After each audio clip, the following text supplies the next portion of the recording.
And we're here. Howdy doody. How's it going? Yeah. In case y'all don't recognize Kelly, that's it's been a minute. He's still alive. Back from the dead. Stranger.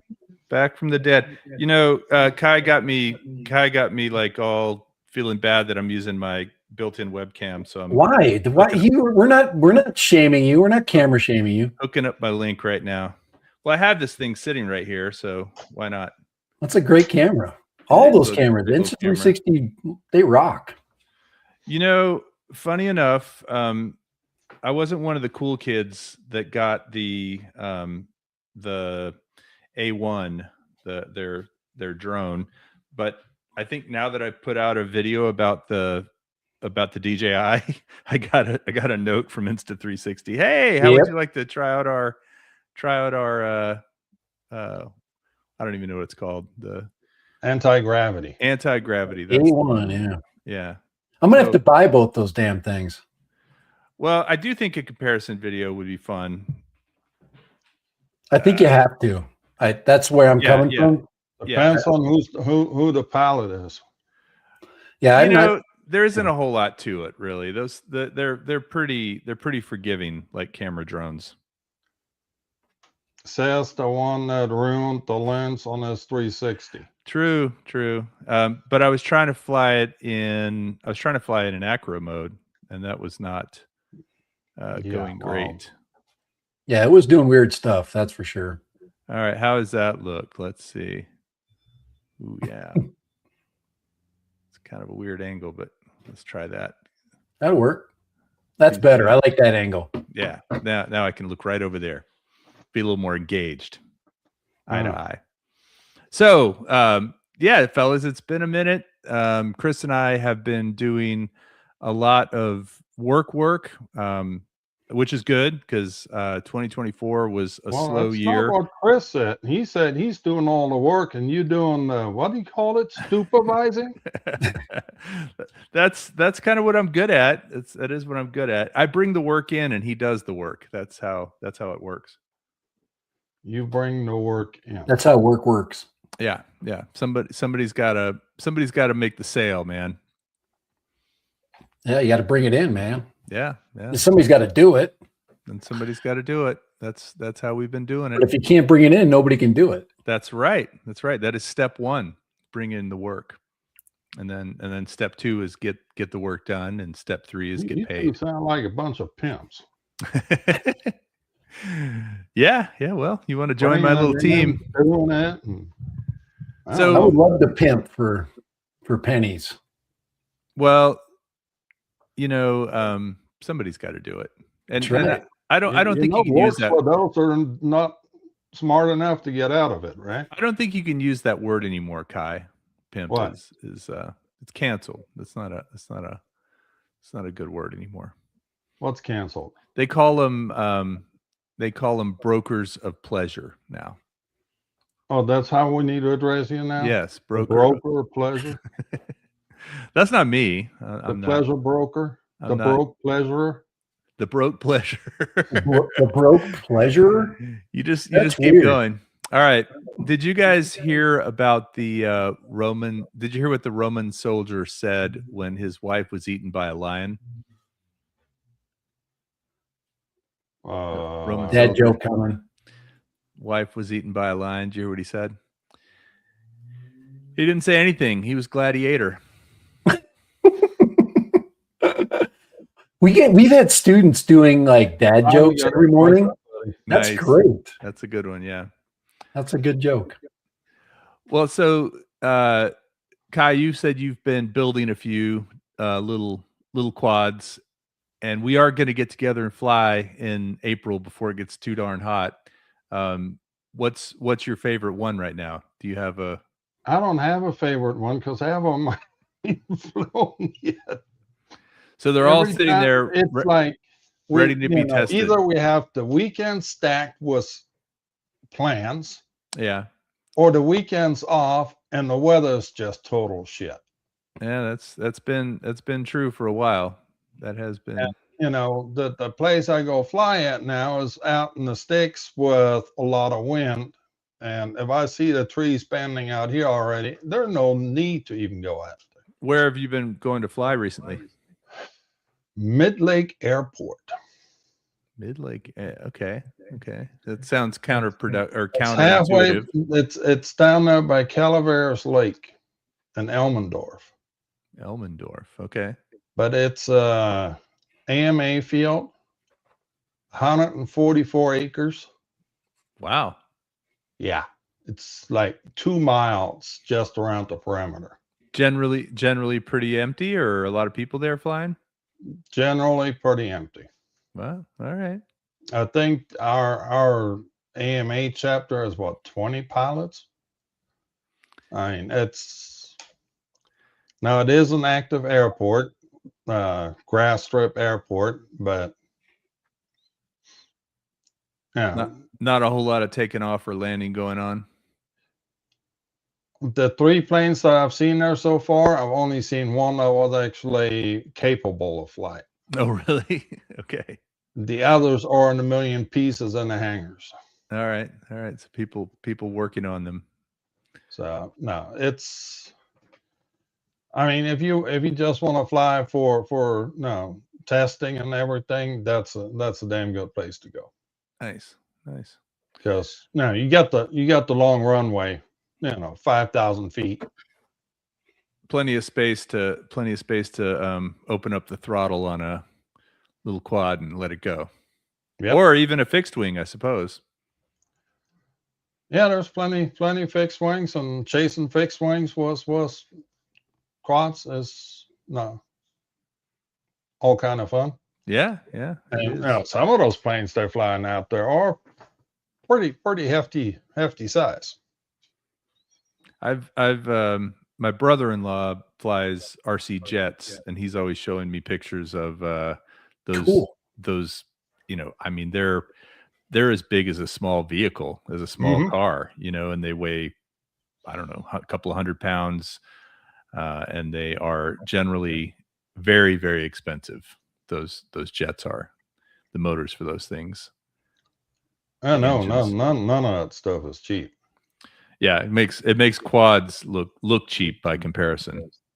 And because the AMA's got this blanket authorization now, we can go to 700 feet. Oh, really? Okay. Over at that field? Yeah. Nice. Well, is it north or south of San Antonio? Southeast. Southeast. Okay. So kind of down towards Elmendorf. Yeah. Okay. Off of 181. Be a bit of a haul for me. Yeah. One of these days I'm gonna have to drag you down there, though. Yeah.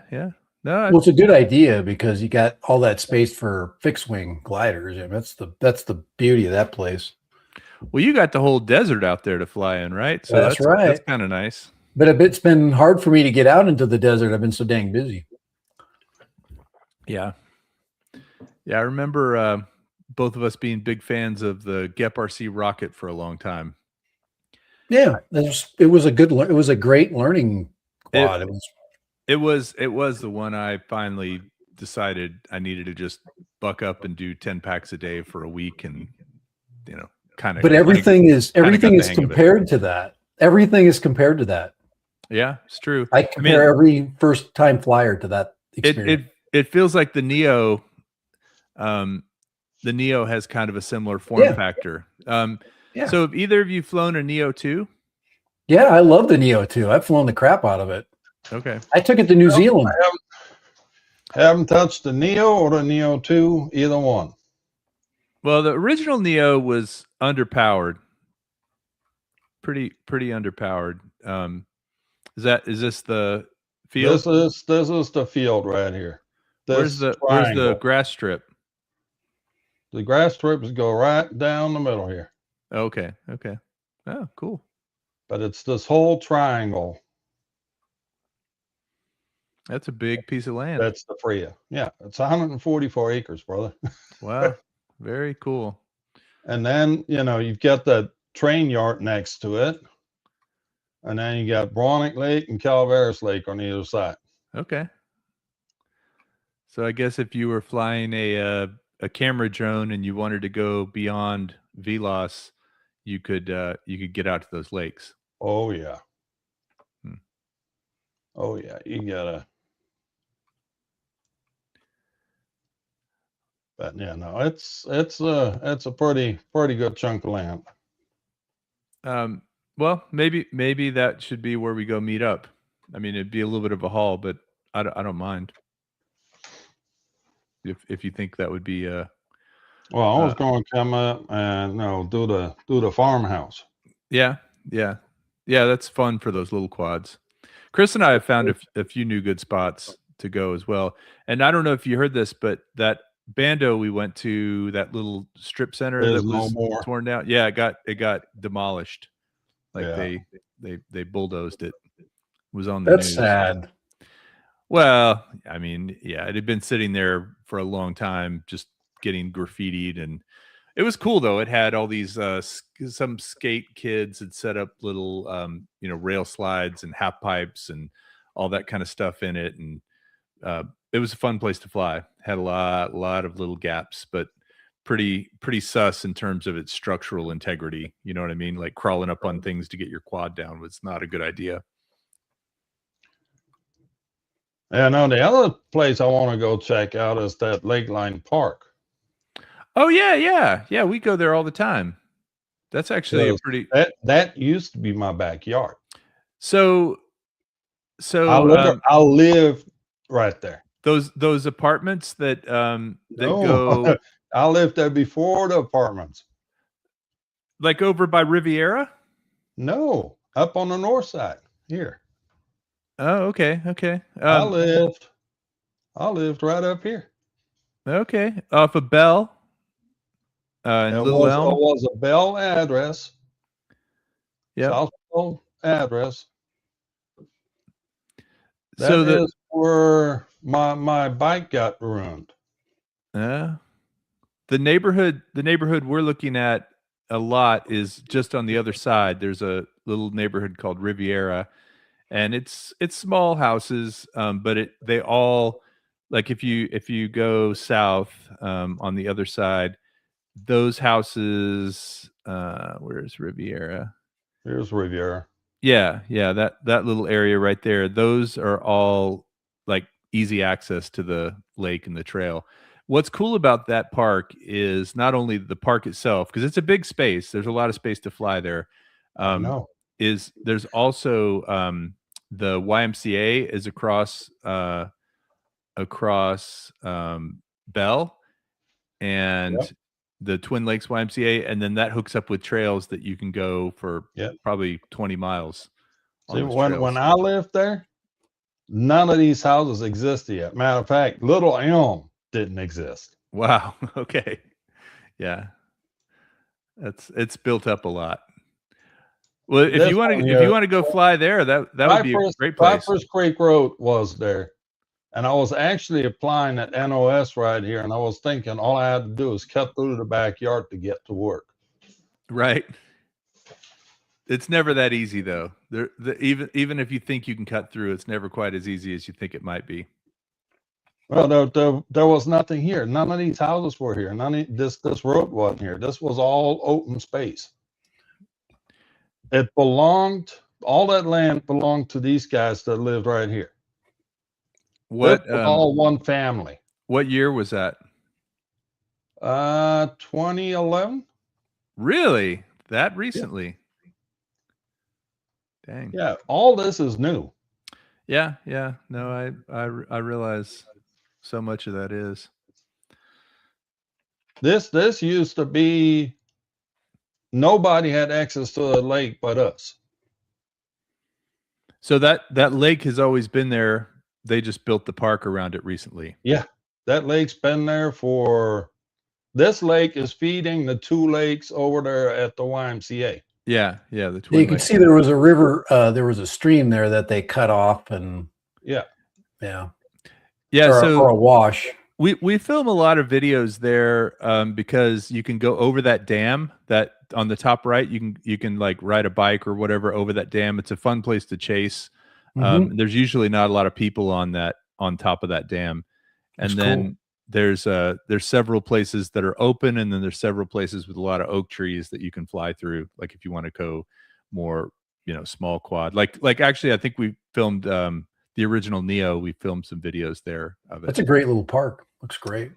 It is and there's a pavilion, and they must use the water from that lake to irrigate, because even in the dead of summer when it's really hot and everything else is brown, that grass out in front of that pavilion is always pretty green. Yeah, they're just watering that section and not the other one. Yeah. Well, we did get the Avata 360, and I've been surprised at how much for recently, for recent videos, the videos have done fairly well, getting 10-15,000 views, which, I had a period where that was easy, and then it got to be a lot harder. But a lot of people seem interested in the Avata 360. It is similar to the other Avatas, a little flatter. It flies really well. It doesn't have a whole lot of problem if you're just flying it like a normal drone. But I did figure out how to unlock the manual mode on it to get rid of the attitude limiters and put it into manual mode. And actually, it was funny because I was talking to somebody with DJI, and well, you guys probably remember Donovan Davis. He spoke at a couple of spin ups. He's kind of a tech guy for DJI. He wanted the flight logs and all of the information because you weren't supposed to be able to do that. And that's eventually how I crashed. So I suspect that now if you tried to turn the attitude limit off on the Avata, it wouldn't allow you to, Avata 360. Well, if there's been an update in firmware since. Well, there was. This was all before it was released, and so I think they released a new firmware like a couple of days before it went live. But it was a weird thing. So back in late November, DJI reached out and said, "Hey, we're doing this event up in Canada. Would you be interested in going?" And it's for a drone release, and I was like, "Yeah, that sounds awesome." So I went. I took my wife with me. Actually, we had not. That was our last April was our 25-year anniversary, but we didn't do anything for our anniversary, so we kind of did it as a makeup anniversary trip. And she's Canadian too, so she loves going up there. So flew up into Vancouver and then drove up to Whistler, which is kind of a ski mountain resort up above Vancouver, and it was amazing. They had probably about 30 or so different people, photographers. Some people were like automotive websites. I think they were really trying to pitch the versatility of the 360 camera on the drone as a way to make content for all these different channels. But it was rainy. It wasn't cold enough to snow really. So it was kind of this wet snow, or just, kind of rained and cold, which wasn't great for flying there. But then after it was over, so they took us out on snowmobiles. They took us out into the wilderness to fly, like did some things like that were pretty cool. But after the event was over, Jody and I went to Vancouver Island. And if you've watched any of the videos that we've put out recently about it, Vancouver Island is where we got a lot of those really cool shots of the coastline, of the lake. Oh man, it was so gorgeous. I was a big fan of Vancouver Island. It was not even that great of weather, but just the vibe there. It just felt clean. The air smelled really good. Pretty much everywhere. You're not too far from the sea, so you always get that sea breeze coming in.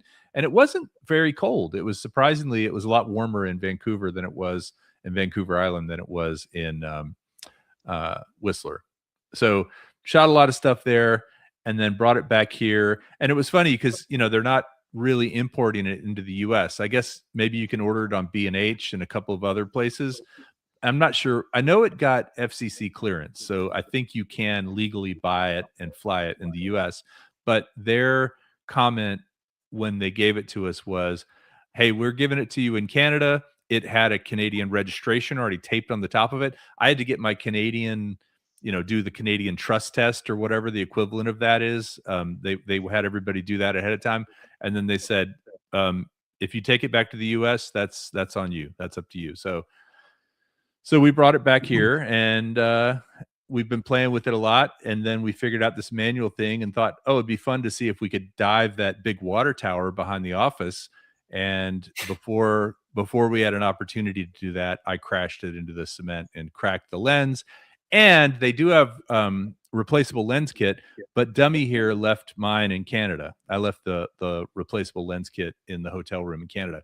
They had given us a bunch of little, you know, swag, like trade show swag, DJI stuff, and I think I thought it was just one of those things and didn't take it. So I'm waiting, trying to get a hold of a lens repair kit. You'll get one. Yeah, I think so. I'm not I mean, if I have to buy, I'll be up in Canada this summer, so I have to go buy one there, I'll do it. But no, just order it. Just order it online. You'll get one. Well, so on Amazon. I did look on Amazon. I didn't see. It's gonna it's because they're not released yet. I'm not gonna get. I've already ordered mine. Mine's on the way, but it's not gonna be released until April, like something. There's a specific date. Oh, okay. That's when it's going to be shipped from South Korea and Japan and all the other places. People are going to get them, just like we got the other, the Mini 5, the Neo 2, and yeah, they're going to come. Yeah, so. No, I believe that will be the case. It's just a bummer because really filming any content with it with cracked lenses, it glares at you. You know, it's just really, really ugly. Things I liked about it, certainly the image quality when there was plenty of light was great. Not very good in low light though. It really struggled when it got a little bit darker. It would get really pixelated looking, and it would focus hunt a lot. So you'd get a lot of this kind of jittery looking imagery. There's no tap to focus. It's pretty much all, you know, kind of like an action camera where everything's sort of in focus. So you got that look going. And it fills up cards really, really fast. Like I had a 128 card in it and was surprised how quickly it filled up, and I had to dump the card. Cards are more of a limiting factor than batteries at this point. You're noticing the center of the image is usually pretty nice, pretty crispy, and then as you work out, it gets soft.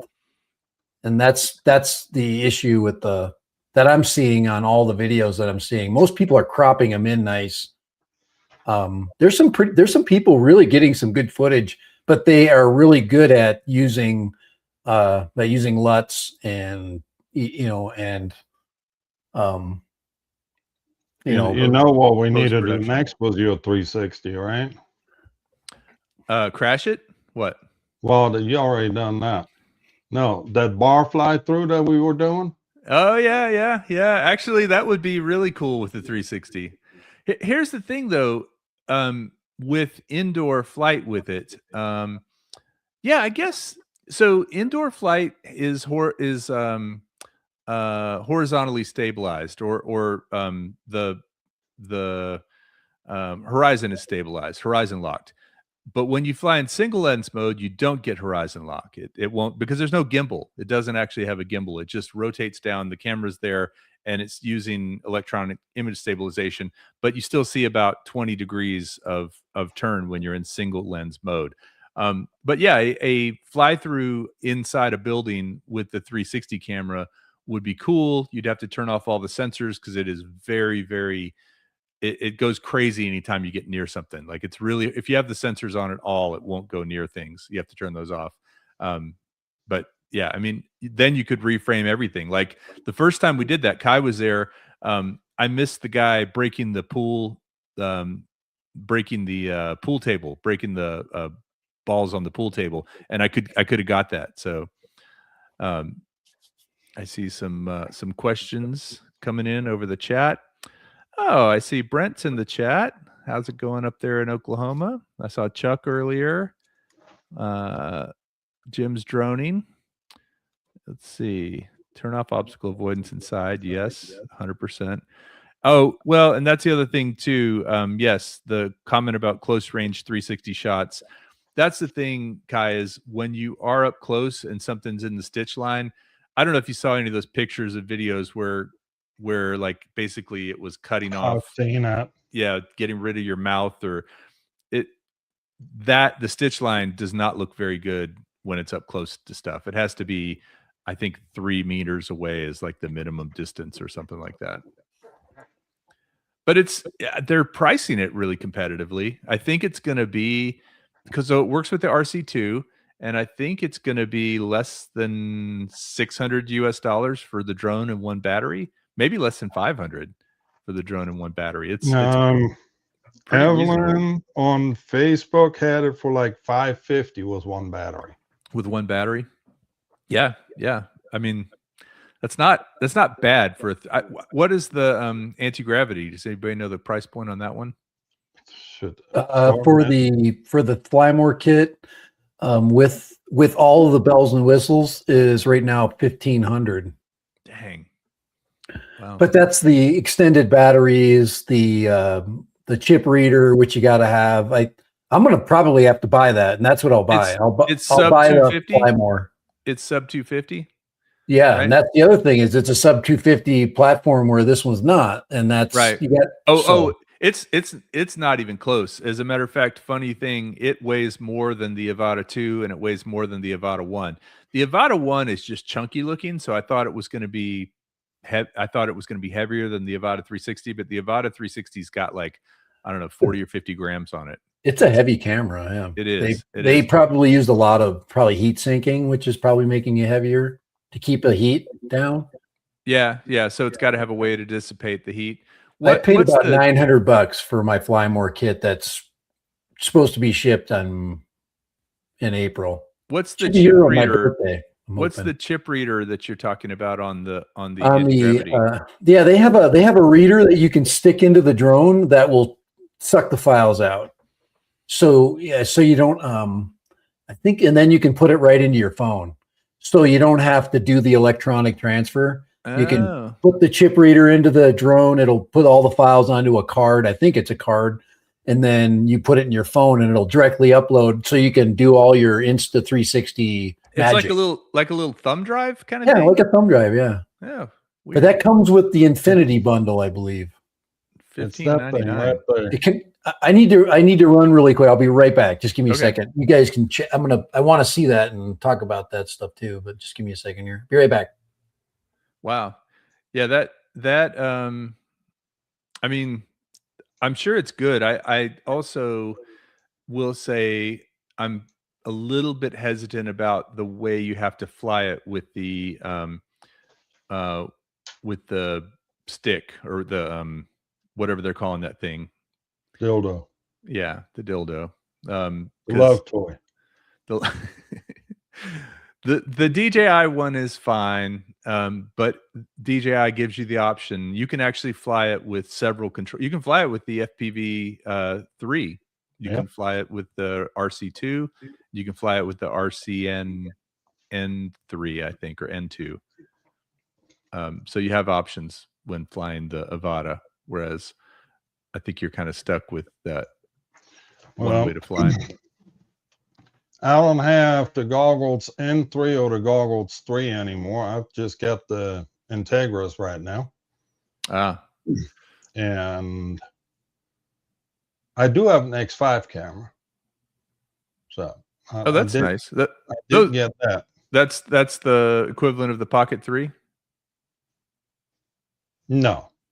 The X5, the Insta360 X5 360. Oh, the 360 camera. I thought you were talking about that little camera that DJI makes that is branded as something different. Oh, you mean the Osmo Nano? No. It's actually like, it looks like the Pocket 3, but it's a totally different brand. Oh yeah. This Yeah, guy. that's a nice little camera. Chris has I'm one of having a those. lot of fun with this thing. We went to Nashville and went through the Rock and Roll Hall of Fame. Oh yeah. Put this on a selfie stick. The cars you're looking at, you can actually look out of. No, it's 360 cameras are a lot of fun. They're just a little more work, right? I mean, that's the thing, is you have to take it all home and process it and do what you're going to do with it. It's not as easy as just dumping files at the end of the day. But I mean, what you can do with it is pretty amazing. And the X5, is that 2 1-inch sensors, or like 1/1.1 or something? How does it do in low light? Let's see. Let's look it up real quick. X5 360. Come on. It is, survey says, Ding, ding, ding.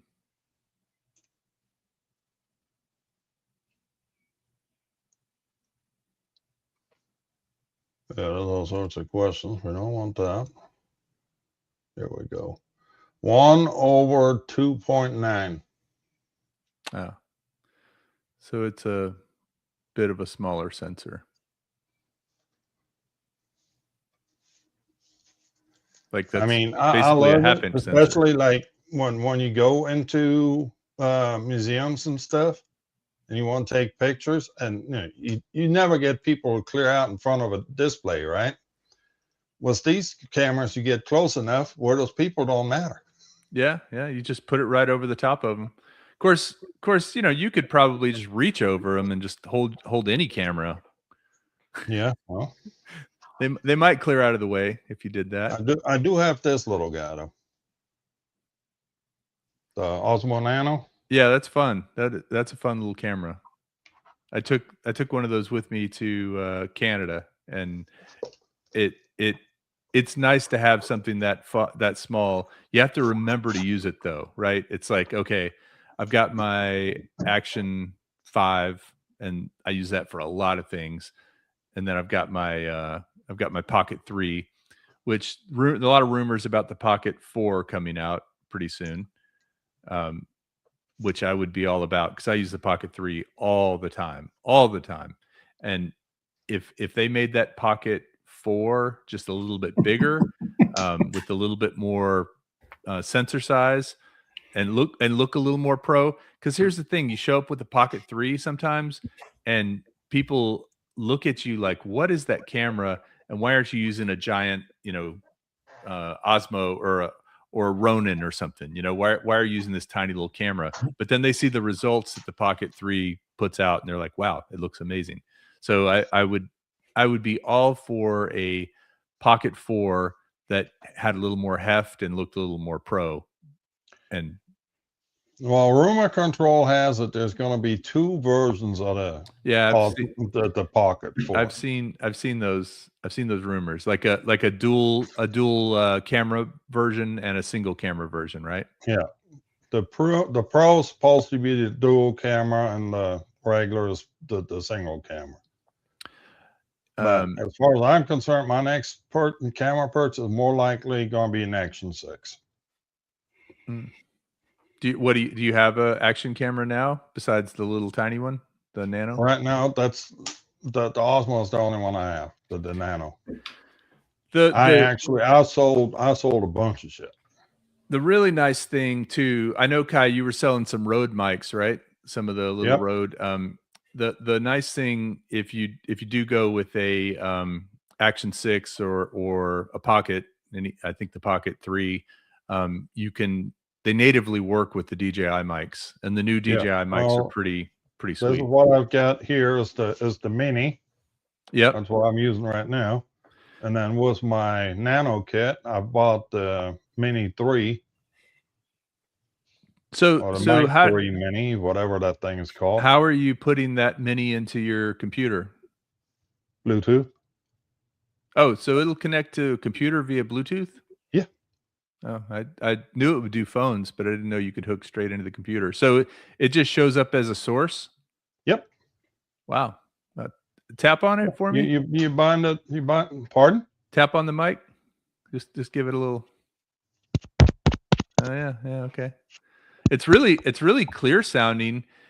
I'm kind of surprised that we're not getting more noise from your shirt and stuff. You know, sometimes you get a lot of noise, but it doesn't. I don't hear it at all. No, Yeah, this. You hear any tapping? Yeah. I hear the tapping. Is that a that's the Hollyland? Yeah. That came with your webcam? It comes right. Yeah. It connects directly to the camera instead of going through Bluetooth, which is kind of a cool idea. I'm sure it's Bluetoothed into the camera, right? But it bypasses that whole.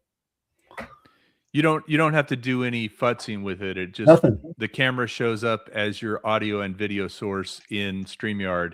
Yeah, and you're good to go. Nice. Yeah, but I can flip back to my mic. I like to be on live with a mic. I was just trying it out. Yeah.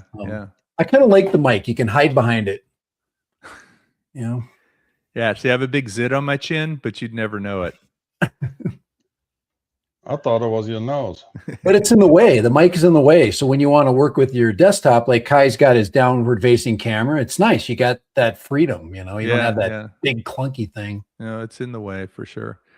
So did something kind of cool last Tuesday, a week ago. The Circuit of the Americas opens up for bicyclists in the spring, and you can go and ride on the F1 track. And Jody and I did that. Cheat. No. I was on a regular bike. I was on a real regular bike. You were on a pedal yourself? I was pedaling myself. No electric? Jody was on an electric bike, and she enjoyed it. And I actually struggled to keep up with her for parts of it. But Chris and I just did a ride called the Rosedale Ride, and it was 50 miles. And it was last Saturday, just a couple of days ago. And I have to say the beginning, the first 30 miles were super windy. And then mile 30 to 40, we were like not thinking we were going to make it, just really tired and sore. And then mile 40 to 50 got easier again. But yeah, I've been training on a regular bike for doing all that. But you can take an e-bike out to Circuit of the Americas. It has to be a class 1. They won't let you do class 2 or class 3, but no throttle. It has to be pedal assist only. I'm kind No, of surprised. I've taken my pickup out on that track. Have you really? Fast? Yep. Nope. It's their Christmas program. Oh, they have lights. Candy cane lane. Oh yeah. I've read about that. Chunk them a couple extra bucks, and I let you take a ride around the track in your vehicle. Nice. It's got some pretty hairpin turns. I mean, there's actually a couple that are like almost 180. That freaking hill on turn 1 is no joke.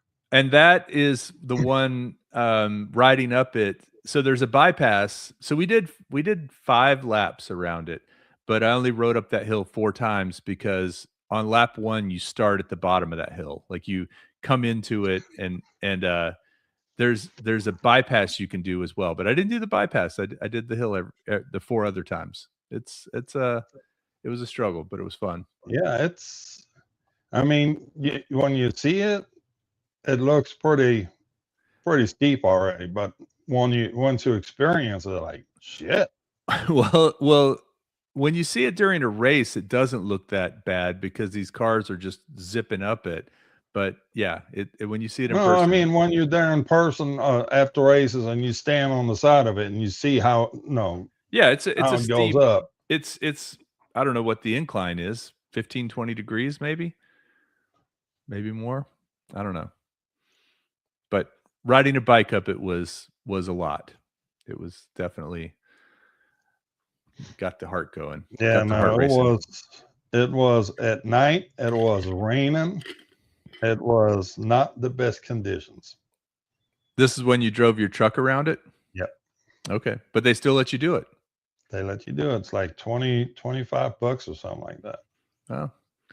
Do they give you a speed limit? They have a guide vehicle, and you're not going fast. Yeah, Not at all. What also amazed me, at least being on the bike, was how smooth that track is. And I've heard that for an F1 track, they go down something like 5 or 8 feet into the ground. Like the cement and everything isn't just sitting on top. It is there's a trench they dig, and then they fill that entire thing with sand and gravel, and just pack it all down, and then put asphalt and cement on top of it. And Yeah, so no, it's no different when I build warehouses, brother.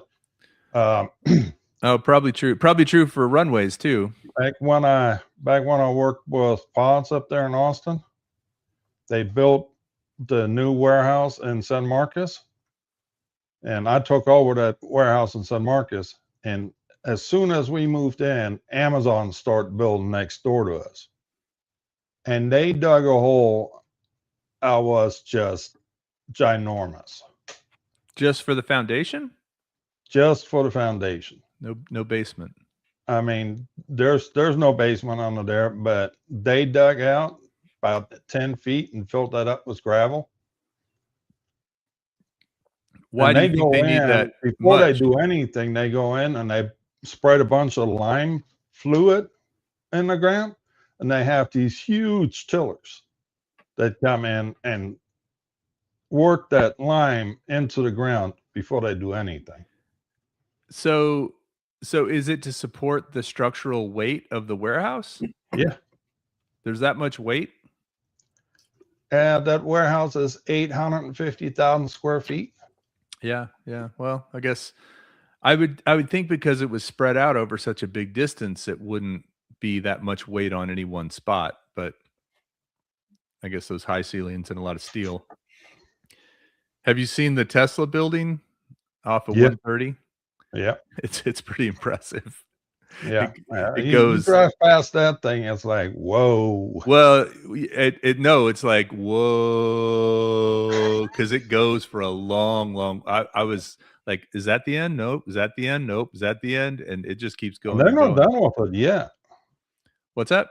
I thought they wasn't done with it yet.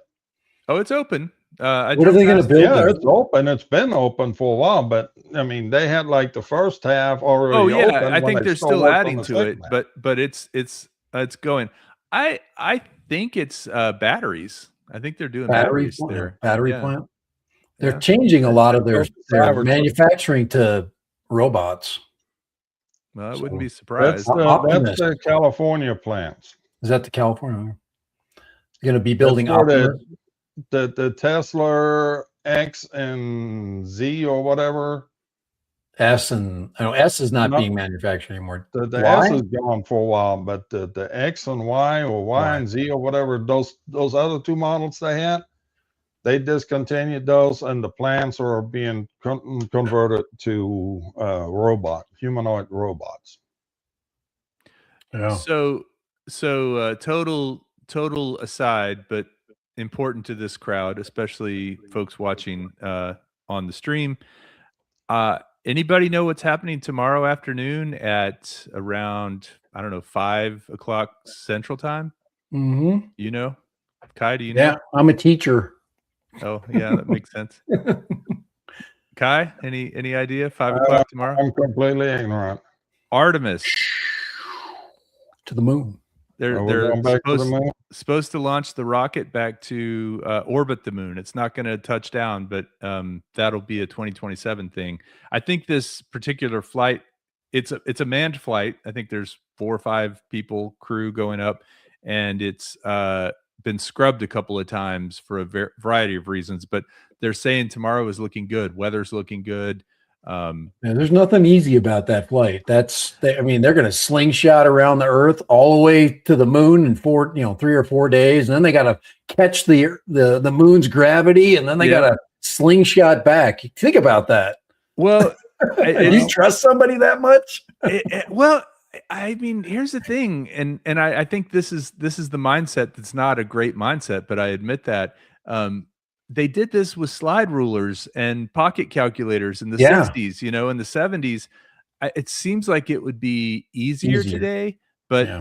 you know, I guess we're out of practice. We're a little rusty after 50 plus years of not going up there. Just think of all the kids that cheated on their tests. You know, that's what I think about. Well, Yeah. I've got a little story for you guys.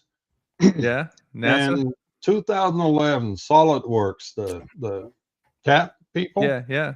at their annual show here in San Antonio. And in the mornings, they had what they called the general session, where everybody gathered up in one big room and they had guest speakers. And then the afternoon, it was like individual sessions.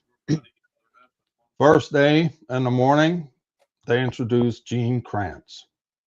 Cool. Wow. Director, right? Flight director. Flight director. Yeah. That's awesome. He's sitting up there talking about the American space program. Okay. The whole row in front of me, I noticed, were all Russians. Okay. Because on our tags, it would say which country you were from. All they said Soviets. Like, okay. Have either of you watched? Here's Gene Kranz singing love hymns to the American space program, and the Russians in front of me are about to pop a walk gasket. Out. And now he goes through all the different programs and all the problems that they run into till I finally get to the Apollo series, and then he goes through everything, and then he gets to Apollo 13. And when that famous Houston, we have a problem comes, that wasn't Gene talking anymore. That was Jim Lovell. Yeah. They had Jim Lovell on stage with them too. Oh, nice. Wow. So you had both ends on that. That's awesome. Experience telling us, the shit that they went through trying to make it work. So why was there a big Russian contingent there? They were just at the conference? They were all at the conference. I mean, people come from around the world to those things. Yeah. SolidWorks is a pretty big thing. So have either of you watched this show on Apple called For All Mankind? They just released, I think season 5 just started. Oh, really? Yeah, I really enjoyed the first 3 or 4 seasons. Yeah. It's got a little silly towards the end. It was neat. It's a fiction of the space program. What if? Yeah. What if the Russians had got to the moon first? What if different politicians had been elected? What if Kennedy women were been more involved? Yeah.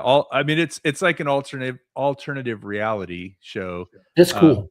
I like it. We just watched episode 1 of whatever the most recent season is, and they're basically now privatizing. There's a tech billionaire that wants to privatize. Yep. Everybody's based on a real character, I suppose. But yeah, it's neat. If you haven't seen it, it's on. I like the approaches that the tech billionaire does to get to Mars and in NASA. It's always different, It's kind of cool. Kai, I've got a story similar to what you just told, only a little different. So probably, I don't know, 15, 20 years ago, maybe long. Yeah, no more than that. I was working for an AV company, audiovisual, and we were doing an event for Motorola. If you remember Motorola back in the day, they made a lot of phones. They had a project called Iridium that was going to be the first, kind of what Starlink is today. They were thinking about that back in the 90s, early 2000s. Anyway, they had Chuck Yeager came and spoke at their event, and it was an international group, people from Asia, people from Europe, people from all over. And Chuck Yeager starts talking about shooting down Krauts and Japs during his talk. And you should have seen the meeting planner's face. She just like, oh no, stop, get him off stage. I mean, he's just kind of your old racist uncle that just can't shut up. But interesting, very interesting story. But when he started using those words, and sitting right in there is a bunch of Germans and a bunch of Japanese and everything else, he's just going at it. It was funny. I don't think the Germans would hold it against them, quite honestly. Well, yeah, it was just the way he said it, where he was talking about dogfighting and taking him out of the sky and how many kills he had, and it was very unfiltered, little off the chain. Well, when I worked as a translator, similar experience. There was a software company that was releasing V2 off their software, and they had this nice little cartoon with this little rocket that would launch and said V2 right on the side of it, and had that white and black checker marking on it, just like the old V2 rocket. Yeah, Too soon? Yeah. And I see that, and they want to launch no. their campaign in Germany. I'm just like, you're not launching that in Germany. No, that will go over like a doomed rocket. Yeah, that's not going to work out for you. I grabbed the project manager and tell him, I said, you need to pull this thing like right now. And he's like, huh? I ain't doing what you tell me. I'm like, well, let's go in the boss's office. And he was German, Austrian. That was when I worked right at the farmhouse. Okay, in that office building right there off Mopac. Hey, Kai, I'm gonna have to go. Oh, taco time. Taco time for me. So you guys keep it going. I mean, you guys got a lot of stuff going on, man. Take it easy. We'll talk about New Zealand. Nice to see you, Kelly. I'm glad to hear you like the Neo 2 because I love it. I have one. I haven't flown it yet, and it's on my list for soon. It's you can fly manual. When you fly that manual, like, why can't you do that with the 360? It makes no sense at all. So I'm guessing they're gonna get that fixed. Yeah, maybe. I think they'll fix it. They'll get their horizon level. The 360 is just a lot more fragile. If you scratch these cameras, but they could sell a lot of lens replacement kits. Yeah, it's good to get your insight. I've been watching all your shorts, and thank you. There's some really good like video on just video quality. There's a couple of sites that are doing a really good job at, because that's what I'm interested in. I'm a video guy, just quality, and you can get some cool video out of that. It's possible. Oh, 100%. If you're shooting at a distance and there's plenty of light, especially landscapes, all beautiful. But when you get close up to stuff or low light, not so much. What's funny is with the Neo 2, you're going to find out. I did the sun going down stuff, twilight, golden hour stuff in New Zealand when I was there. Oh my Lord, it turned out beautiful. So, all right, well, I will check it out and report back. Yeah. Anyway, we'll see you guys. Bye. Thanks, Kai. Enjoy your tacos. Okay, we'll see you guys. Bye. Later. Bye. All right. Anybody got a question out there about the Avata 360? Who's got questions about the 360? Or anybody? Oh, by the way, your replacement lens is available on eBay. Oh, all right. Well, I actually ordered some from B&H, which I don't know. They said coming soon. Then my DJI person said they're trying to ship me some, but I don't know what the held up is there. So, but I figure I probably need 2 or 3 sets of them, right? I should just be safe. And I'm also curious if anybody knows. Knowing the way you fly, yeah, you probably want to have a dozen. Does it come with no? Well, we went weeks. I mean, I went weeks and weeks flying that thing with no problems. It's when I put it in manual that it got problematic. But does the replacement kit come with 2 lenses or 1? Is the question. You're talking to the guy that usually fixes your shit. Right, that's true. I got a big pile of broken drones to bring to you. Broken drones and broken dreams. That should be the name of my biography. Yeah. All right, Jim's droning says Neo 2 is amazing. What about I see Philip Koshard in there. We were just saying good things about Canada. He wants to know about photos with the 360.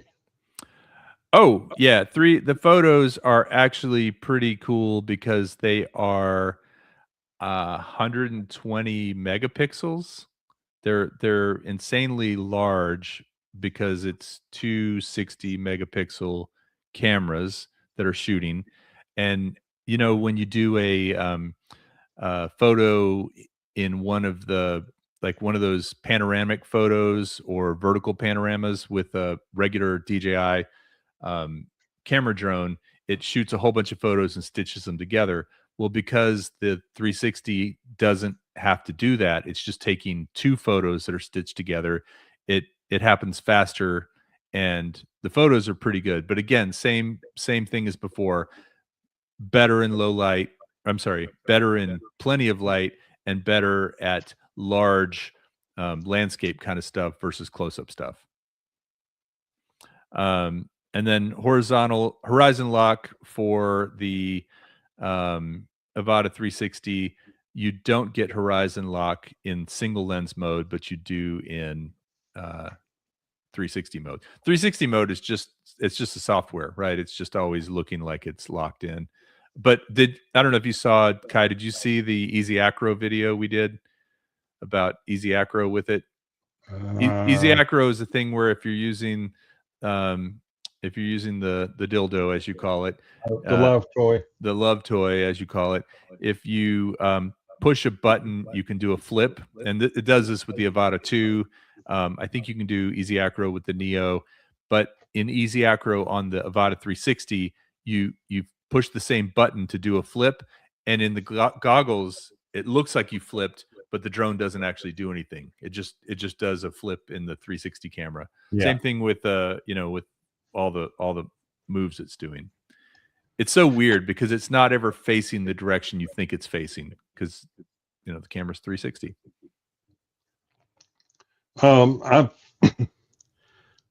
I'm with Philip on holding off on the 360, but not because I got too many other toys. It's more I want to see a couple more firmware releases on that thing and see what they can do as far as that stitch line goes. Because up close, it's pretty bad.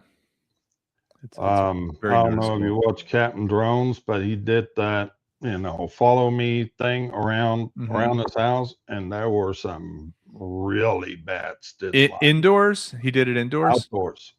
Oh. Well, he walked around the outside of his house and had the drone follow him. How close was it? It's like you said, when it gets really close to stuff, that's when that stitch line really shows up. Yeah, exactly. It's just, you can't, I don't know how you get around that other than better software, or better processing of it. But you're literally taking two cameras and putting it together at the point where the drone comes together. Chris did something funny. He put a beacon, like a blinking light on it for visibility at night, and it's right on top of it. Anything you put right on top of it looks like that thing is just floating in the air. What would be kind of fun to do is to put a little action figure or something on top of the 360 drone, because you'd see that action figure in all the shots. It would just be, but you wouldn't see the drone, so it would just look like a little Lego man. Yeah, a little Lego man or something like that would be cool. I should give that a try, because that little light video that Chris did, you can just see this light just blink, but also you see the blinks. That's the other problem, is it's not, the camera is not facing away from the blink necessarily. It's facing every direction, so you get that kind of strobe effect. What about odd reflections? Because Matt's tank, he done some flights with his 360, and the way the sun hit the quad, there was, like, on the other side, there was always the one bright spot in the field that I'm guessing is some sort of lens reflection or whatever. Right. Yeah. I didn't notice that. Most of the days I was flying were it wasn't harsh direct sun, but I could see where that could be a possibility. And the thing is too, you kind of realize there are certain ways when you frame the shots that look better, right? So if there's any moisture, which there was the first couple of days in Canada, there was a lot of rain and wet snow coming down. Anything on that top lens, so forward, left, right, backwards and up all looked bad. But any shot that was downward, that was just the bottom lens, that wasn't getting snow on it, that footage looked fine because that was protected by being underneath the drone. Old DJI needs to borrow the formula for that lens coating from GoPro. That's right. Or what is it, Rain-X? Like the stuff you put on your windshield wipers or on your windshield. Shit, dude. I just had to strip my windshield off. There was some sort of crap on it, and I think it's that Rain-X premix in the bottle. Oh, you were using that? Yeah, I've had it.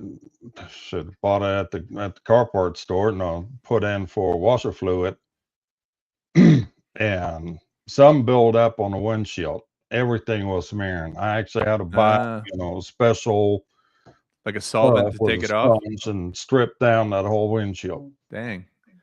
I've never used the Rain-X liquid. I've only used the Rain-X wipers. Like they have Rain-X built into them, and those work great, for 6 months or so. Yeah. Then they get to be a problem.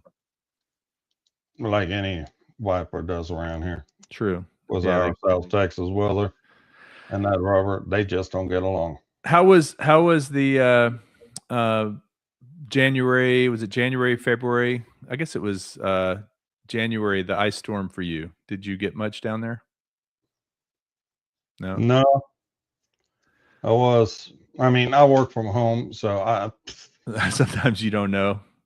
I really don't, I just don't go out. I mean, we went grocery shopping before, a couple of days before, and then we didn't need anything else. I've always been a little bit of it'll be fine, let's just go. And the rental house we're living in has a pretty big driveway. It has a big turnaround driveway, and it's a lot of oak trees, so it's really shady. And when I walked out, first of all, I could barely stand up because of the ice. And then I got in the car and I could just feel it, just trying to back out of the driveway. I could just feel it sliding all over the place. And so I didn't end up going to my office that day. I wasn't going to make anybody else go, but I was like thinking I would just go up there and get some work done, be there by myself. And I didn't.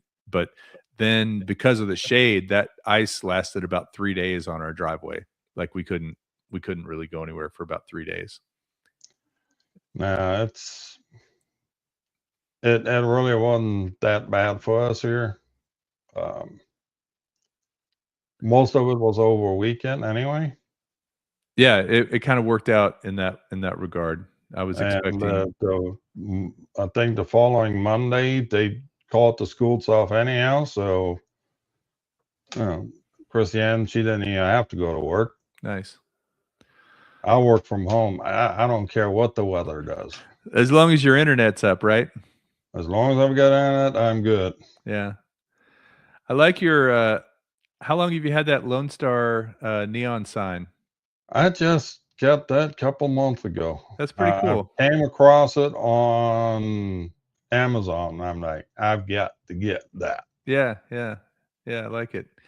I remember years ago, I had a neon sign made, and it cost several $100, and it was a big complicated process. And now they've got these little just LED ones that look like neon that aren't as hot. That thing is LED, and I think it was all $20, if that. Yeah, that's cool. That's very cool. I like that. I like the light you have facing down on your bench back there too. That's just a regular work light, or is it something different? That's just one of those stupid little LED strip lights.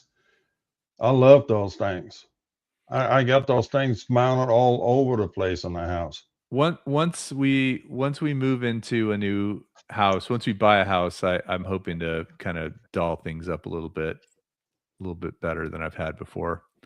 I just bought a 6-pack of those for actually longer than that, 3 foot long. That's a 2-footer, and they were like $35 for 6. Yeah. So like less than $5 each. Yeah. Wow, that's pretty awesome. And it comes with a cord with a switch on it, and then it comes with another cord where you could like daisy chain two together, or So this one little switch plug would where you can plug two of them together. get several of them going. Yeah, Oh, that's what I've done. That's what I've done down in the kitchen. Actually, I made a wire, custom fit. Barkley says, don't forget to mention Kai's IKEA lamp near his window. That one back there. Here's what's really funny. That's not IKEA. That's freaking Walmart. Okay? But here, let me show you something. Turn around. I got the same thing. Does it look like that? I can't afford IKEA. I go to Walmart. Well, I think that looks exactly like what you have. Yeah, mine is the fancy version. It actually has a little extra light down below. Yeah, I see that, like a reading light. Yeah. So I've got all mine with hue lights in them, so I can tell them to turn on and off and change colors and stuff. Yeah, I kicked Alexa out of here. That shit got too freaking. Well, the nice thing is like getting in bed and being able to turn all the lights off if you want to. Barkley, and actually, Kai, I just did a thing. So my daughter's been working for this event company, and I got her a little Pelican case, like a little rolling, those Pelican Vault cases, small version, so she can put her camera and stuff in it. And she put a bunch of stickers all over it, and a lot of them were drone stickers. But I have a Lone Star UAV sticker and a 107 sticker, 107 drones, and Texas Architecture guy, and Brad gave me a sticker. Like, I've got all my drone stickers on that case, so it's kind of cool. Always reminded of the good old days when I take that case somewhere. Well, I still have that folding table. Oh yeah, that thing's covered with from Spin Up. And everybody signed it too, right? Yep. Oh, that's cool. Yeah, no, I still have it. It's down in the garage. I take it with me when I go out. I was gonna say, bring it when you come up in April. Use it for crash drones and such. That table ain't big enough. You want to use it for all the crash drones. We're gonna need a bigger table. If we're letting you fly, yeah. True. I'll just watch. I'll just observe. I got one more thing to show you, because I had to get a white one. Is that a Tyrannus? What is that? This is the GX12. Oh, dang. It's a beast. Very sharp. So what does that run? I've got this one for my testing. Okay. So I had to get a matching one, Yeah, nice. Yeah, we won't be any debate about whose remotes, which one is which. Yeah. And Chris won't get it because he breaks switches. The only other problem is you always put your switches reverse of what mine are. So, my arm switch I can't help it if you're backwards. It's the rate switch. Gives me a little pause every time I arm the drone. Nah. Did you see that new Radio Master radio with the Android tablet built in? No. Is it bigger than that white one you have? Yeah. It has a fairly decent sized screen on it. Touchscreen? Yeah. Oh, nice. It has it's a pocket and an Android tablet mixed into one thing. Problem is, the version of Android they have on it is like Android 9.0, which was discontinued in 22. Oh goodness. Yeah. Well, that could be problematic. Oh, there's all sorts of problems with that thing. If you want to play Sims on it on the Android, there's way too much latency on the sticks to even make it work. You can't use Betaflight because you can't plug into it. And it's a Radio Master? Yeah. Really? No, when I first saw it, I'm like, okay, Android tablet and a controller in one thing, that could work. Let's get one that supports the latest version, though, right? You would think, no, they come up with something that's a bit more up to date. And this has just come out. This is something new. This came out just recently. I'm going pulling it up as we speak. No, I haven't seen this. I haven't flown a real FPV quad in probably a year, maybe a year and a half. It's been a minute.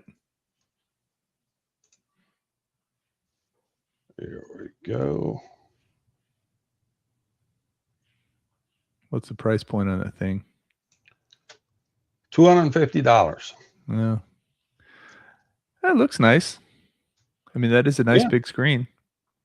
It's either 2.4 or 900. You can switch that on the fly. That's nice. So pre-order is not even out yet? No, it was just released. Okay. The gimbals can be replaced with the CNC gimbals out of the pocket. Would you want would you be able to update the operating system maybe? The operating system on that thing is some Radio Master contraption, some they put together. They want to get the ELRS devs to come up with a custom app for them, but I guess ELRS devs turn them down. So Radio Master cooked up their own version.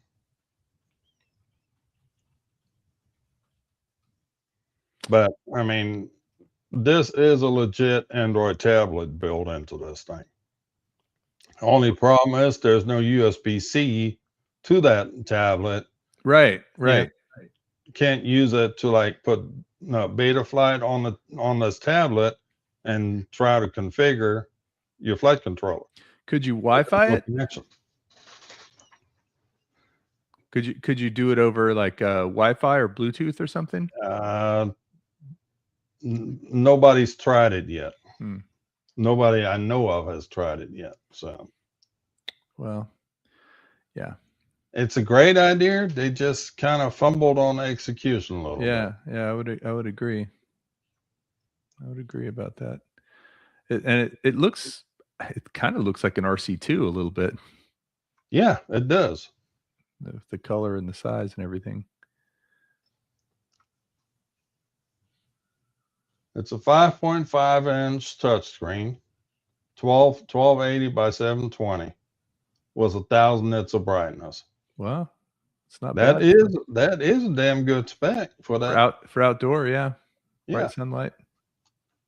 I could see that. And device firmware Android 9.0 cannot be updated. Well, yeah. And that's where it went to poop. So if it won't run ELRS, what's it going to run for you? It supports ELRS, but Radio Master wanted the ELRS devs to create an app. Oh, I see. Guys, and they refused. And they Radio Master ended up cooking up their own app for this thing. Yeah. And you can do all the adjustments in the radio and that app. That's not the issue. But if you want to use that tablet for anything else like Sims or anything else, that's where it gets hairy. It's not gonna work very well. Well, it does have HDMI in and HDMI out, so you can use it for additional monitor. Yeah, I suppose if you wanted to send a live feed. Yeah, if you want to send a live feed, you could do it that way, but you'd hook VRX onto it, and then it's a little odd. Yeah. Yeah. Well, let someone else buy it first and figure out all the quirks, and then like it's like you said about the Avada 360 is let other people, or let the software get a little more mature. Yeah. Because it'll have to if they expect to compete and have people buying it. It's kind of weird though that the Radio Master wouldn't have thought to put on a more current version. Yeah. No, really, no, I would recommend over this thing is this new, was it the Mark III Max? Mark III Max. This is the TX16, was a big freaking color screen on it now. Yeah, that thing looks really cool.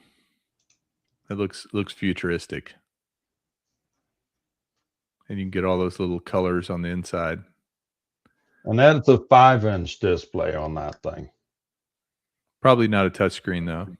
Yes, it is a touchscreen. Oh, is it? Okay. Yeah. You got a little scroll wheel on the side, on the right side. Yeah, they got the scroll wheel. I mean, this is all no regular TX16 stuff, but this screen is touchscreen. Nice. It's got dual transmitters on it. There's one antenna up in the antenna itself, and there's a second antenna in the handle. Okay. Is it's the full Gemini compatible, what can do, 2.4 gig or 900 megahertz. Well, that would work in different situations. Yeah, well, that's only $20 more than that other one. So, and you don't have to deal with an outdated version of Android. Yeah. Yeah. Well, I think you should get one before we meet up. Funny that, I was thinking the same thing. You should get one before we meet up. Trying to kill a mosquito. But word of caution, don't let Chris handle it. Okay. I know. Broken switches, right? Yeah. Chris is pretty good. He's not had yeah, any... so he seems to think that he's a football star and kicks you a freaking radio down the field. Yeah. He still has PTSD about that.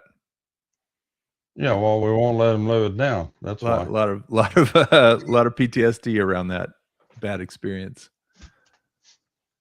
Well, so in terms of the other stuff that you've built, are you going to bring it all with you so we can give it a flight? Oh yeah, whoa. I'll bring my whole shelf here. I've got all sorts of shit. Nice. I've fallen in love was the deep space though. These guys here, that's very sharp. I think there's actually a GPS hidden in here. Okay, and it's got clear line of sight to the sky. It's in a spot where it's not covered up. It's clear line of sight to the sky, and it doesn't have any interference from the antennas on the back. So can you throw that into a hover? Put it in. You probably can at some point. I haven't tried it yet. Yeah. I haven't even flown this thing yet. Wow. And then I've got that Flywoo 04 Lite lens mod on here. Well, when you move that, it kind of looks like the camera's moving. I realize it's just a illusion. No, it's just reflection off the. Yeah. That's still pretty cool though. Yeah, but so that's the Flywoo white lens kit now. I got that on the cover. Shit, this one's got that same lens on it too. Dang. Yeah, bring them along. This one's actually sub 250, 4-inch. Nice. With sub 250, what's the battery? Yeah. That's handy. That could be very handy. So mount your little Go or Osmo Nano on that thing. Well, You mean Oh, like there you go. one? Did you print that case, or you Yeah, got that's TPU came off, found it on whatever Thingiverse. and that's for the Nano. That's for the Nano. Nano Nice. pops right in there. You haven't flown that one yet. This one I have flown. Okay. This is so I've got the 3.5 inch, I got the 5 inch, and I've got the 7.5 inch. How does the footage look on the Osmo Nano on that thing? I haven't flown at the Nano on that yet. No. Okay. Okay. Yeah, I would be curious how that works, how well that works as a FPV camera, or to capture FPV footage. I think that the Nano, just like the 04s, the less work you let the camera do, the better off you're going to be, meaning turn off Rocksteady. And then Run it. from everything I've seen and experienced so far, if you go into the camera settings and take the texture down by 2 notches and the noise reduction by 1 notch, you get some really good footage out of that camera. Nice. Nice. Well, we'll have to That try seems that. to be the general consent. You just take those 2 down by a notch or 2 and Turn off you're Rocksteady. golden. And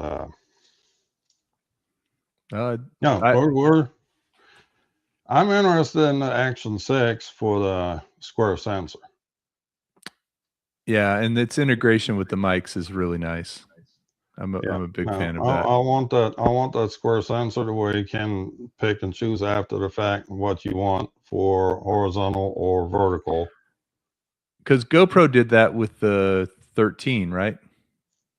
I think they did a square sensor. I don't know. I don't have GoPro. That Insta360 X5, that's real handy too.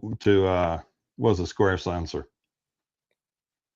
So you can do you mean in You 360 can pull mode? horizontal or vertical out of it after the fact. Yeah. It's gives you a lot more versatility. And then, like I said, you're in the museum, you can stand right in front of the case with a damn camera. You don't have anybody in your way, but you still get the whole thing. Yeah. That's I think I'm actually taking a trip in May to Ireland, and I've been trying to decide what to bring with me camera wise, as far as like an action camera and a drone. I mean, I've been thinking about the Mini 5, although the Mini 5 is not actually sub 250, so maybe I'll take the Mini 4. Or maybe I'll take the 360. Well, I mean, they're so freaking asinine over there right now with their CAA or CC. Is it CAA or CCA? Whatever the FAA name is over there. Yeah. They can't figure out what they want to do as far as regulations, because since Brexit, they don't fall under the European Commission anymore. So now they're starting to make up their own rules. And what did Gigs want to say in his video? They want to outlaw indoor flights. How would they even enforce that? Don't get me to line. Yeah. That doesn't make a lot of sense. I don't know. I didn't see the whole story behind it. Yeah, I should watch that. I've got too much other stuff on my plate, quite frankly, to not worry about. Well, I feel like I've never been to Ireland, and I feel like it's going to be beautiful and very green, and something that couple of drone shots would be nice to have. Well,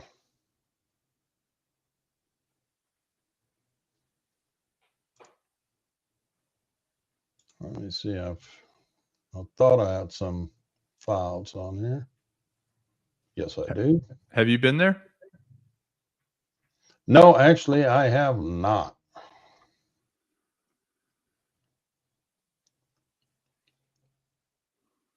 I have not. No, I'm looking at some 360 pictures from my trip to Nashville. Let's see some of those.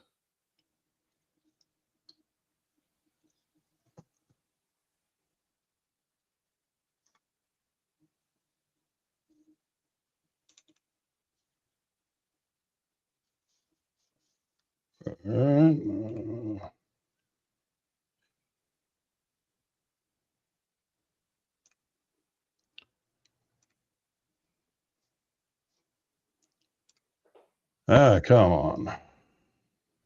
We want to share something and we want to, there we go. There's the inside of the Bandit. Oh, nice. The Bandit car. Like Smokey and the Bandit? Yeah, Smokey and the Bandit. Nice. That is a cool photo. Yeah, you feel like you're just sitting right in the T-tops. Is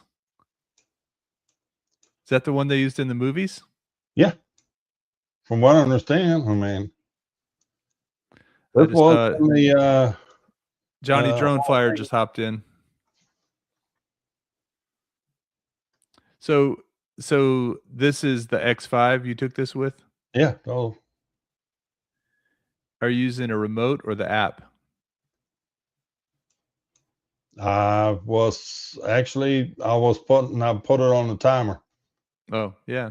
Put it on the timer and just hold it put out it there. on a 3 or 5 second timer and you know, it's funny and stick it in the that almost looks like AI.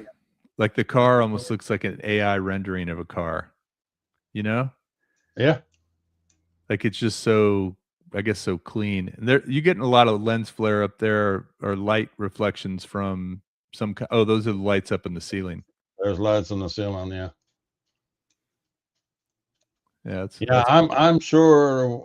No, this could have been done a whole lot better and was a bit more preparation. But I'm like, screw it. I got a 360 camera. I'm going to try that thing out. Yeah. It looks good. That's a pretty good way to get inside the car when you can't get inside the car. I've also been thinking about getting because we've been looking for a house. One of those, you ever seen those cameras that go on the end of a wire? Plumbers use them, and you can get those things online pretty cheap now, and it hooks up to your phone or whatever. I've always thought that'd be kind of cool to have, first of all, for inspecting things in a house, right? Like pipes or looking in the attic if you can't get up there or whatever, but also just for doing some cool effects with shots. See, oh, nice. I know you're a Swiftie, so here's. I do love Taylor Swift. That's hers. That's in Nashville? Yep. Dang. Yeah, I love some Tay-Tay. When did you go? Shoot, what was that? In January. Oh yeah. Okay. It was just before New Year's. No, right between the holidays. All right. Nashville's great. It's a beautiful place. The best place was really the food hall. Okay. Every night we ended up at this food hall. It's like on Broadway and 5th Street. Okay. It's this ginormous building, and there's got to be 24 food vendors in that thing. That's awesome. But it's like, all around the outside, there's all sorts of food. Every kind you could want too, right? It's just like a variety pack. Yeah, and in the middle you had seating areas, and then on one end that stage was live music. Nice. And you could pick out whatever food you wanted, whatever you want to drink, and we always ended up in that food hall at night, listening to whoever was playing, and they were good. Yeah, I love those kind of things.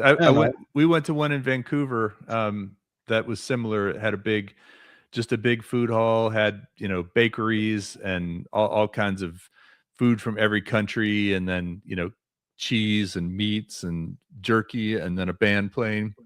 There's a big one in Philadelphia too. Barkley said it's called the Assembly. Yep, the Assembly Food Hall. Nice. And we enjoyed the shit out of that. Matter of fact, we're starting to scout around here and see what we have for food halls in San Antonio. We found one the other day by accident. Where is that? Off of Broadway. Okay. They had about half a dozen vendors in there. I don't think Austin has a place like that, really. I mean, there's some food trucks, but not that indoor food hall kind of experience. Well, Christiane got me for Christmas. She got me tickets to the Phil Collins story. Okay. There's a Phil Collins cover band, and they're going through his entire life's work. They do Genesis as well? They did Genesis as well. Nice. The problem was the singer. Didn't sound like him? He had the harmony of a cheese grater. Wow. What I found out after the fact, he's from Austin. That singer is from Austin. Actually is a drummer in a punk rock band or something. Oh, really? Which I can see him doing that. But Phil Collins, he should leave that shit alone. What's it called? The Phil Collins experience? Or the Phil Collins story. Phil Collins story. Okay. They have two singers, and we got the second stringer, and the second stringer is the one out of Austin. Okay. And we made it to the break, and then we said, okay, because tickets were not cheap. It was at the Majestic. Majestic. Yeah, it's a nice theater. Yeah. Like the Paramount in Austin. And we managed about another 3 songs after the break, and then that's like, no, I need to get out of here. You left your studio. Else. So, I do enjoy these tribute bands. I've seen one for. I do too. I've seen a U2 tribute band that was pretty good. Thin Lizzy, and then there is a band in Austin that is a Talking Heads. They're called Heartburn, like for David Byrne. Yeah, and they're a lot of fun too. So, if you ever get a chance, as far as cover band goes, if you see LC Rocks playing somewhere, go see them. LZ Rocks. LC Rocks, yeah. What is LC Rocks? Just plays anything? They're not one, but they cover a lot, and they're really good. Okay. They play a lot of shooters. Okay, that's fun. Matter of fact, a couple times when I was up there Friday night for your stream, they were playing the shooters on 360. Really? Okay. On the HEB there. Yeah. At Anderson. Yeah. Hop in there and see those guys. LC Rocks. All right. I've got a friend who goes by the name LC, but it stands for Love Cannon. Yeah, no, there's their LC stands for London Calling. Oh, okay, like the Clash. And they play a lot of Clash. They're playing a lot of everything. All right. I mean, they're in their at least 4th configuration now. I think the only original one left now is the singer, Matt. Everything so they've been doing it for some years. Yeah. He used to tour was the what's that the OSO I don't know what. USO Oh, the USO. Yeah, the military stuff. yeah the military. Yeah, I would think that'd be something that military bases would respond well to. You know, like just classic U.S. American rock kind of thing, or even Yeah. international rock. They played at Flugerfest. So in a couple of weeks, I'm going to see Triumph. You ever heard of Triumph? They were Yep. a Canadian rock trio. And then in September, I'm going to see Rush with their new drummer. They have a woman who's playing drums with them now. In I think that might be in San Antonio, actually. ZZ Top is coming next month to the Majestic. Oh, wait, didn't Billy Gibbons die, or Frank No, Beard, or the one of yellow them? guy, the bass player died. Dusty Hill? Dusty Hill, Or yeah. Dusty, yeah, whatever. But Dusty decreed that his bass tech would take over for him. Oh, really? He already had been substituting for him on a lot of gigs. Okay. So probably knew all the songs and knew how to tune the bass. So Yep. why not? That's awesome. So his tech was with him for 20 somewhat years. Yeah, yeah. So it's not like, they brought somebody else in. It's just promoting from within, really. Right. Yeah. I mean, that probably doesn't get any closer to family than that. Yeah. So yeah, I went about 2 years ago. I was in Cleveland, and we went to happened to see that they were playing Leonard Skinner, and it's probably, they have a part where they do a tribute to all the members of the band who are passed away. It's like 20 people that used to be in the band that aren't around anymore. It's like nobody's original, but I think Ronnie Van Zant, I think, was a singer back in the day, and I think now it's like his grandson or his nephew or something, Donnie Van Zant. No, it's a brother. Is it his brother? Oh, he seemed a lot younger than Ronnie would have been, but maybe there's a big age gap. See you later, Barkley. Yeah, no, it's I was very impressed with Leonard Skinner actually sound like the albums on the live. Yeah, they did. They played the hits and everybody was into it, and it was I think the tickets were like $25 or something. So I saw him at Rock Rally. Oh, nice. In Austin. Yep. Yeah, I haven't. That's usually in June, I think it was right? 25th anniversary of Rock Rally. That's coming up? No, Rock Rally doesn't even exist anymore. Yeah. I remember when it would come to town, it was kind of crazy downtown, and it sometimes happened like with other events that were going on, and the whole city was just insane. Yeah, Rock Rally was good, but was it 2011 was the first year where they were forced to hire deputies for security, and that put a dampener on things. And since then, the year after, they cut out half the vendor spaces, and it just went downhill from there in a hurry. Yeah. That kind of event is hard to keep. I mean, there's all kinds of cool events that used to happen that don't anymore. But just keep moving forward. Yep.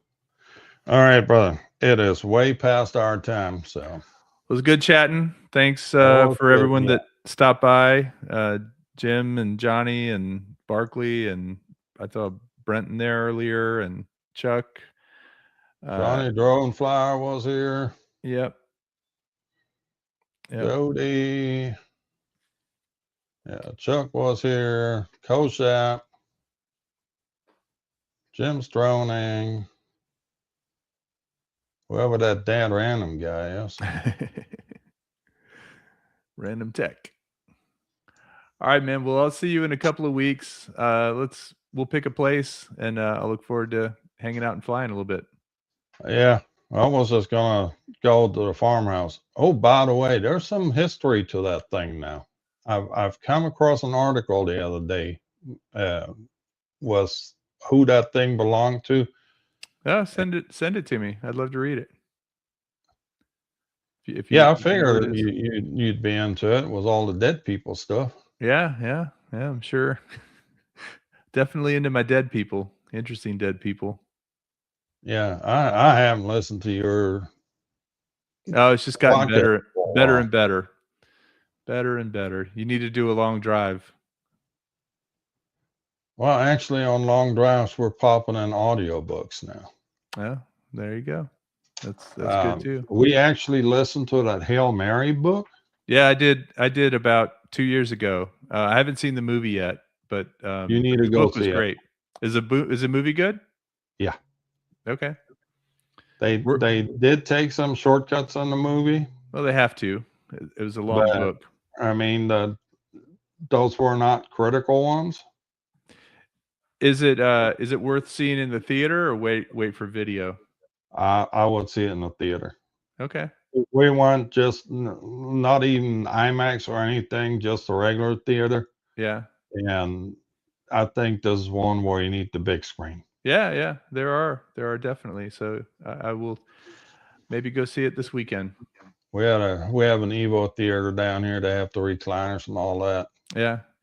It wasn't no stupid crowded either. So Yeah, we used to do a lot of videos for Evo. Actually, we did the thing for them. If you ever saw it with it was about their loyalty club. This is probably 4 or 5 years ago, before COVID, that we did the video. But spent a couple of days filming on location in one of their theaters. It was the place where they had like bowling and yep. Video games and all that stuff too. Yep, they have one. They have one on the north side of San Antonio. There, just yeah, I think that was the one we filmed in. Actually, I'll send you that's a nice theater. It is, and I'm glad they made it through COVID because it wasn't looking too good for a little while. I wasn't looking too good for a lot of them for a while. for a lot of things, true. All right, I think Draft House is about done for at this point. Yeah, it's not doing well. Well, nobody goes to movies anymore, so maybe I'll support them by going to see Project Hail Mary. Well, what did Ryan Gosling say about that? It's not up to the fans to support the theaters. It's up to the theaters to show something the fans want to see. Fair, and and charge prices that are a little more reasonable, because it can be a little ridiculous once you get into all the extras. No, yeah, $20 a ticket. I knew we were going to drop a little money on that. I think on our snacks and stuff, I blew $50. Yeah. I mean, if you're into it and you aren't shocked by it, then it's pretty good. It's when I knew it was going to be expensive, and I was prepared for it. Otherwise, I would have said, "No, just let's sneak stuff from home for right." That's what I do most of the time. Well, that's what we usually do too. But that day, I'm like, no, this is going to be our special occasion, special date night, whatever. Do it legit. Yeah. Right on. Yeah, no, we had a good time, and it's definitely worth watching. I will go and report back. But in the meantime, I'm going to go eat some dinner. Yep, I'm going to go dinner too. So. All right. Well, thanks for having me on, and I'll see you. Thanks for stopping by. See you in a couple of weeks. But we'll see. Let's see.